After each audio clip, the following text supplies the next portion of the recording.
ప్రభు యేసయ్య, ఈరోజు మేము నిన్ను స్తుతిస్తూ కృతజ్ఞతలతో నీ సన్నిధిలోకొచ్చాం. మా జీవితం, మా కుటుంబం, మా అవసరాలు అన్నిటినీ నీ పవిత్రమైన చేతుల్లో అప్పగిస్తున్నాం ప్రభా.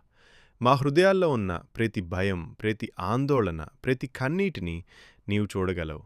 ప్రభా, ఆ భారాలన్నిటినీ మాతో తీసుకుని మీ శాంతితో మా హృదయాలను నింపుము. మా మనసులకు బలమిచ్చి నిరాశలో ఉన్నవారికి ఆశను దయచేయుము. ప్రవ్వా, ఈరోజు వినిపిస్తున్న ఈ ప్రార్థన వింటున్న ప్రతి వ్యక్తిని నీవు తాకుము. రోగులతో ఉన్నవారికి ఆరోగ్యం, బాధల్లో ఉన్నవారికి ఓదార్పు, ఉద్యోగం కోసం ఎదురుచూస్తున్న వారికి మంచి ద్వారాలను తెరుచుము. మా అడుగులను నీ చిత్త ప్రకారం నడిపించుము ప్రవ్వా. మా మార్గంలో ఎదురయ్యే ప్రతి సమస్యను నీవే పరిష్కరించుము. నీ ఆశీర్వాదాలతో మా ఇళ్లను, మా పనులను, మా భవిష్యత్తును నింపుము. ఈ రోజు నుండి మా జీవితం నీ మహిమ కోసం ఉపయోగపడేలా చేయుము ప్రవ్వా. నీ కృప మాపై ఎప్పుడూ ఉండాలని వేడుకుంటున్నాము.